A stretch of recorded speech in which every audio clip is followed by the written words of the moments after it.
Bonjour à tous et bienvenue à ce nouvel épisode de Football Planet sur Africa News, votre chaîne panafricaine. Je suis Victor Moussio.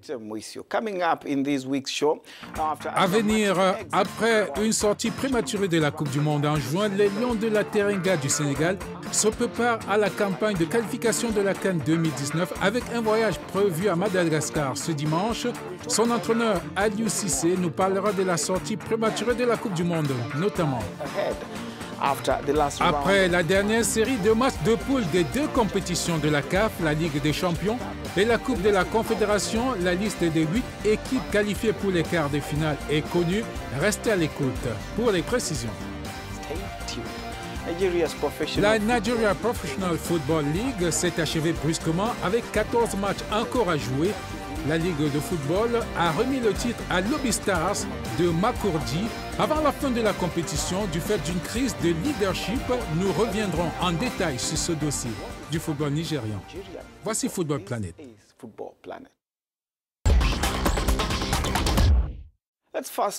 Le marché des transferts d'été 2018 s'est achevé le 31 août dans la plupart des ligues européennes et il y a eu, sans aucun doute, des transferts mémorables pour les footballeurs africains. Le reportage qui suit explore les principaux joueurs africains qui joueront un rôle majeur dans leur nouveau club.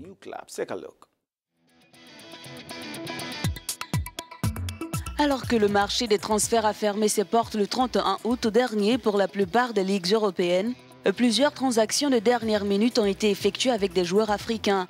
Le milieu de terrain ghanéen Kouado Asamoah et l'ailier sénégalais Keita Baldé ont paraphé leur transfert en Série A italienne à la mi-août. Kouado avait passé 6 saisons à la Juventus, tandis que Baldé a quitté son club de Ligue 1 française Monaco, où il a passé une seule saison.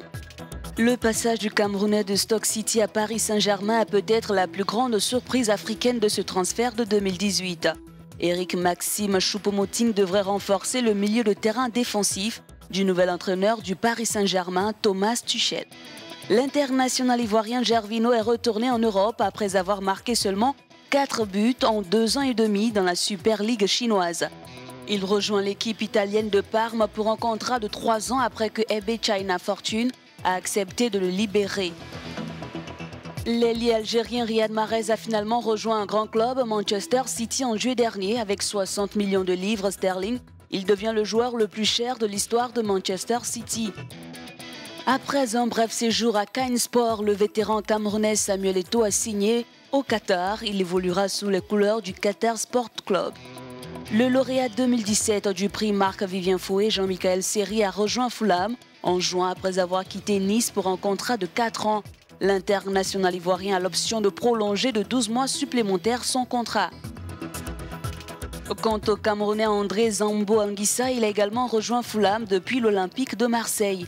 Un autre Camerounais, Karl Toko Ekambi, a rejoint Villarreal en provenance d'Angers en Ligue 1. Ekambi renforcera la ligne de front après le départ de l'attaquant congolais Cédric Bakambu.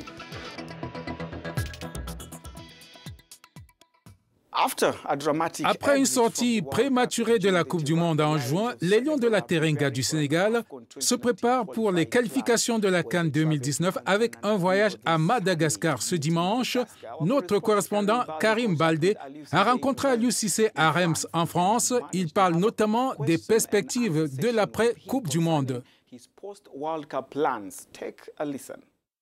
Bonsoir coach. Bonsoir. Tout d'abord, comment allez-vous après toutes ces émotions vécues lors du mondial en Russie? Ça va, ça se passe très bien. J'ai pu bien récupérer, donc retrouver la famille en France, en Angleterre, partout au Sénégal. Donc on a bien récupéré, on est prêt pour repartir encore. Prêt pour repartir avec l'objectif CAN 2019. Donc vous êtes toujours à la tête de la sélection du Sénégal avec un objectif fixé par le président. Il faut la gagner cette fois-ci. Alors comment répondre à cette attente au pays justement de gagner cette Coupe d'Afrique des Nations l'an prochain? Écoutez, dans le football de haut niveau, il y a toujours des objectifs. Donc, depuis que je suis à la tête de cette sélection, il y a toujours eu des objectifs. Dieu merci, on les a toujours atteints. Donc, c'est un objectif, un autre parmi tant d'autres. Donc, dans le football, c'est ça, on est des compétiteurs. Mais comme j'ai dit, avant de parler de gagner une Coupe d'Afrique, il faut d'abord se qualifier. Nous savons qu'il y a un match difficile qui nous attend face à l'équipe malgache au Madagascar. L'équipe du Sénégal a un match très difficile là-bas. Donc aujourd'hui, nous nous préparons pour justement aller faire le meilleur résultat là-bas. C'est une place difficile à aller. On connaît, on est déjà allé là-bas. Donc comme je l'ai dit, tout est possible dans le football. Mais cette Coupe d'Afrique sera une Coupe d'Afrique très relevée. Tous les grands y seront. Le Sénégal fait partie des grands, donc nous devons tenir aujourd'hui notre rang à ce niveau-là.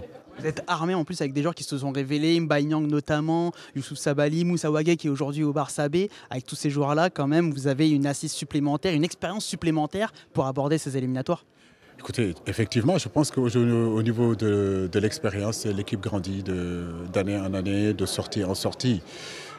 La qualité des joueurs sénégalais, on n'en discute pas, ça c'est clair et net, ça ne date pas seulement de cette génération-là, même avant cette génération-là, il y a toujours eu un très bon réservoir de qualité de footballeurs sénégalais. Mais comme je le dis, avoir de la qualité ne suffira pas. Il faut d'autres armes, il faut un état d'esprit, il faut des comportements, il faut un mental très fort. On sait qu'en Afrique c'est très compliqué. Mais comme je le dis, nous avons vraiment espoir et avec cette Coupe du Monde-là et la CAN 2017 en tout cas, on a emmagasiné assez d'expérience pour pouvoir justement aborder cette CAN 2019 dans de meilleurs auspices. Et d'autres armes, ça passe aussi par la quête de nouveaux joueurs éventuellement. Alors pourquoi vous êtes venu ici à Reims aujourd'hui ? Écoutez, pour superviser des joueurs qui sont capables de venir nous renforcer. Vous savez, une équipe nationale, rien n'est figé. Il y a une porte d'entrée, il y a une porte de sortie. Nous devons aujourd'hui donner la possibilité à tous les joueurs qui évoluent et qui sont sénégalais, qui sont susceptibles aujourd'hui de renforcer cette équipe-là, de s'approcher d'eux. Aujourd'hui, on a deux garçons qui jouent, un garçon qui joue à Lyon, un garçon qui joue à Reims. Les deux Mendy, Edouard et Ferland. Exactement, j'étais venu les voir et bon, l'autre a gagné sur l'autre, mais bon, je crois que cette discussion est importante, donc ce soir je suis là pour ça. Et toute dernière chose pour Edouard Mendy, justement, c'est fait, il va rejoindre la sélection, c'est sûr et certain ? Vous me donnez un info, j'en sais rien du tout pour l'instant, donc j'ai pas eu à discuter avec lui, j'ai pas parlé avec lui.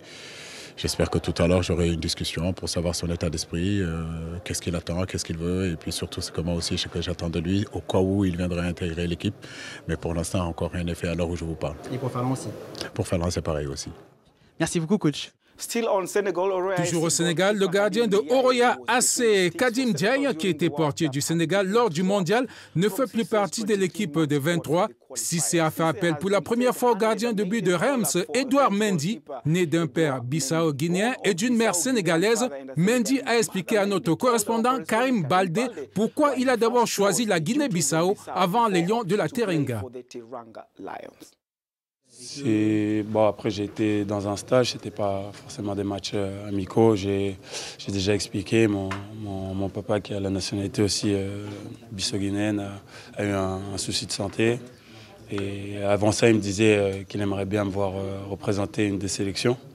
Et moi, voilà, j'étais un peu plus jeune, j'ai sauté sur l'occasion pour le rendre fier. Mais il a vu que ça ne me rendait pas forcément heureux, car depuis tout petit, j'ai toujours voulu représenter le Sénégal. Avant, c'était un rêve. En passant pro, c'est devenu une ambition. Donc voilà, il m'a dit ne fais pas ça pour moi. Fais ce que tu veux, je serai fier de toi déjà. Le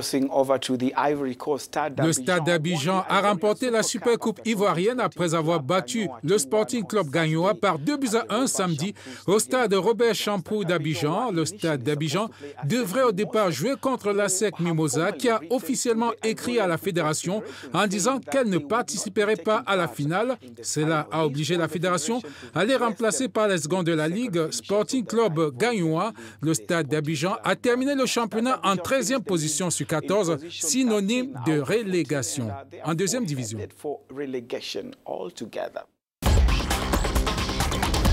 Après la dernière série des matchs de poule disputés la semaine dernière dans les deux compétitions de la CAF, la Ligue des Champions et la Coupe des Confédérations, eh bien, la liste des 8 équipes qualifiées pour les quarts est connue.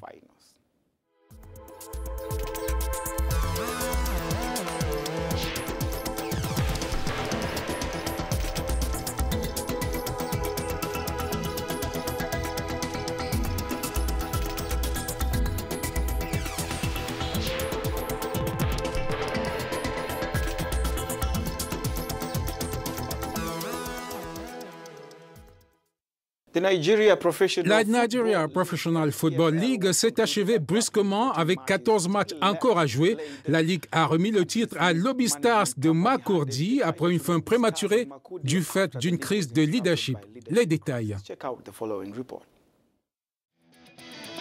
Les Lobby Stars sont devenus les champions de la saison 2017-2018 de la Ligue de football professionnel du Nigeria avec seulement 14 matchs à jouer. La société de gestion de la Ligue et les clubs réunis vendredi sont parvenus à un consensus pour mettre fin à la saison de championnat après 24 matchs en raison des inquiétudes liées à la date limite du 15 octobre de la Confédération africaine de football. Dans un communiqué, la Ligue explique que les matchs de championnat, la Coupe de la Fédération et la campagne d'Enimbia pour la Coupe de la Confédération ont amené à cet accord unanime qui a par la suite été ratifié par la Fédération de football du Nigeria. Les Lobby Stars seront l'unique porte-drapeau de la Ligue des champions l'an prochain, avec 43 points en 14 matchs. En outre, aucune équipe ne sera reléguée de la saison qui vient de s'achever, tandis que 4 équipes de la Ligue nationale nigériane seront admises pour la nouvelle saison 2018-2019.